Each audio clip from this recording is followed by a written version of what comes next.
the trouble with normal. I've heard this new period in our history that we're entering called by several different titles.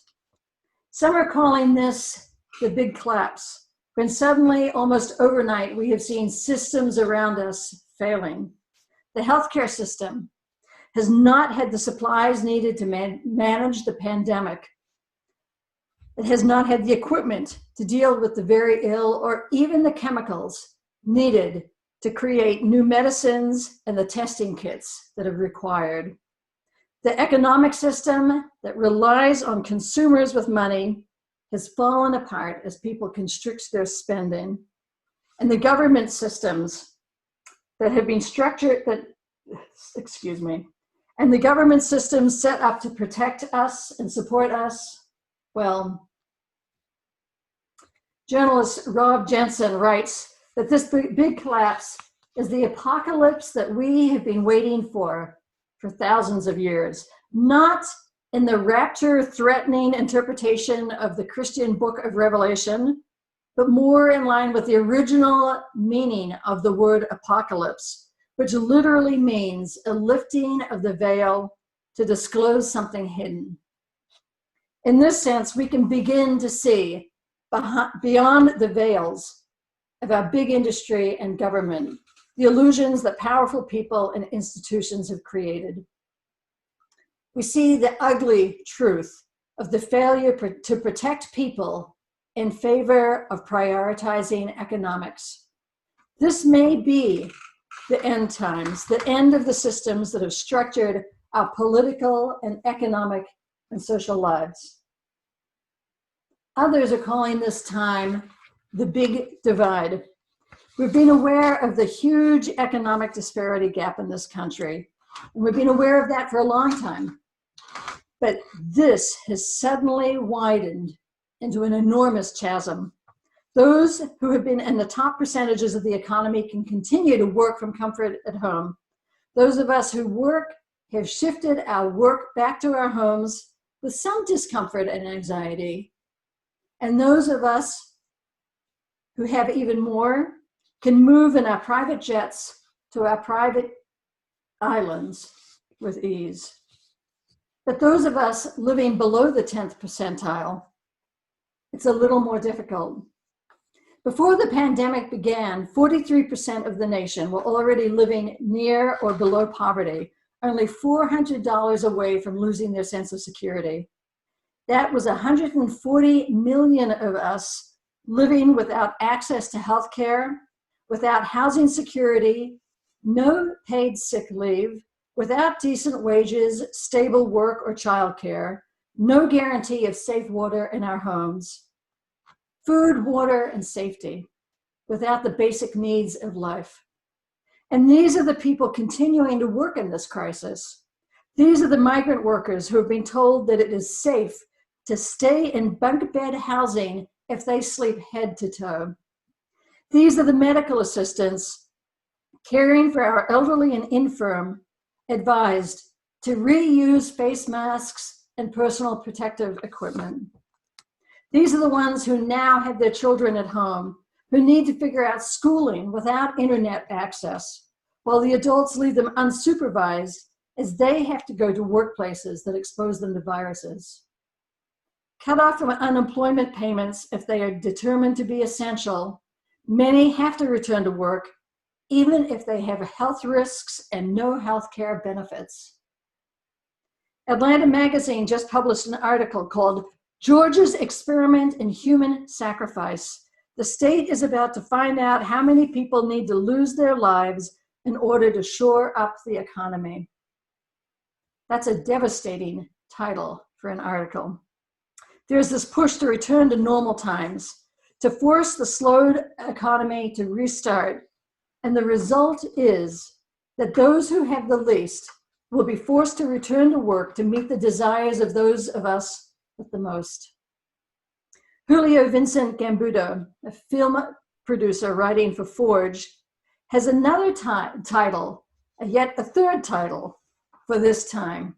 He calls it The Great Pause.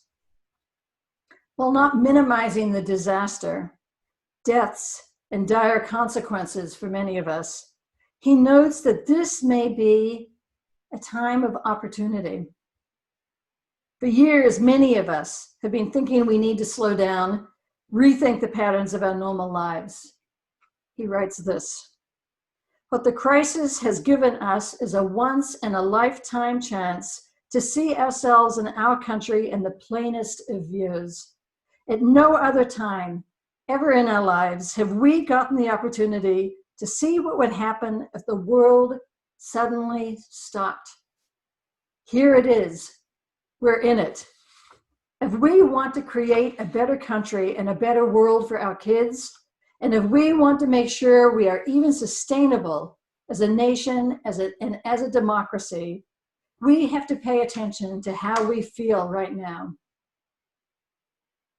I think it's interesting and important that what he talks about is noticing our feelings.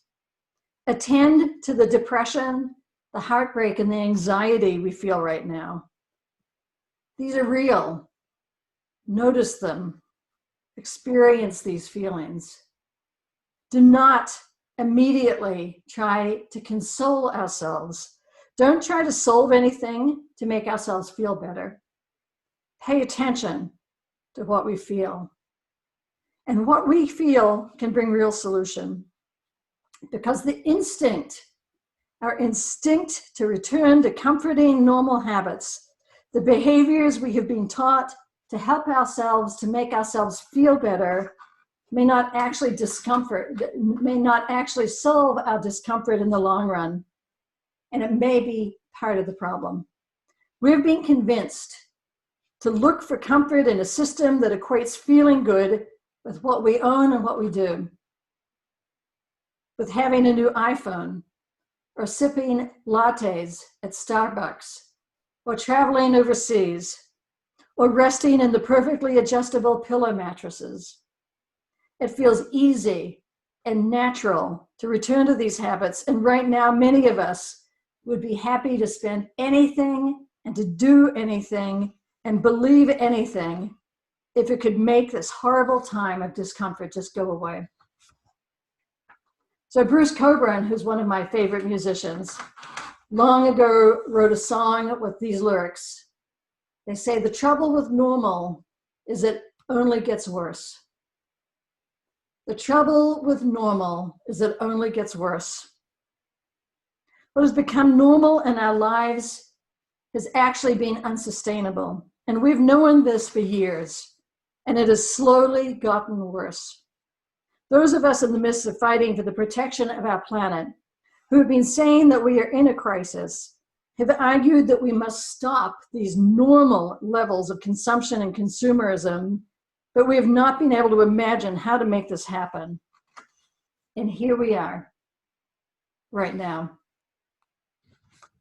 People have asked me, when can we return to normal? And my reply is, returning to normal is risky behavior. The risk of returning to normal is high.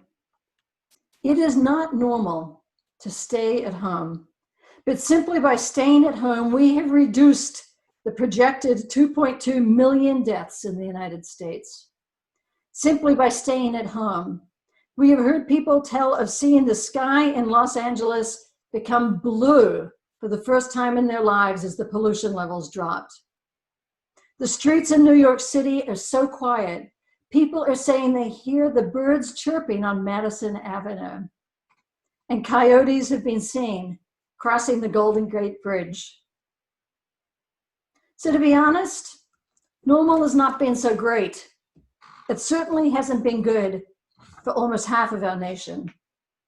And for those of us who've lived in financial security, the stress on our time to do more, to produce more, to work harder, to be busy, has not been sustainable. It has allowed us little time to identify what we really do value and little time to actually act on those things that we say we do value. Now, this great pause. This is the time. What is it you really value? Is it your family? then now is the time to call them and find ways to spend with your family. Is it your community? Then now is the time to show them you care by guerrilla gifting, writing notes, forming friendships. Is it the environment that you value? Then now is the time to protect it and support efforts to save our planet. We have a chance to redefine normal, and we can change the future. We can do this. It might feel uncomfortable and it might be inconvenient, but it is the right thing to do. And we can create new possibilities even if we do not have an idea of where we can go right now, or a vision of what we can be or should be. We can have an openness. After all, who is it that gets to decide what's normal? Is it the government? Is it the advertising agencies? Or is it us? We are in the big, great pause, and it is the perfect time to sit with this discomfort. Stay in this place of anxiety. It's okay. It is okay to be uncomfortable.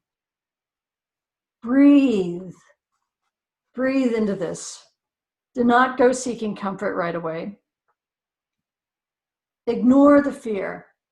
Ignore the noise of the world and think deeply about what you want to put back in your life. This is a time to define a new version of normal. This is a truly rare, and it is a sacred opportunity that may never come your way again. Amen.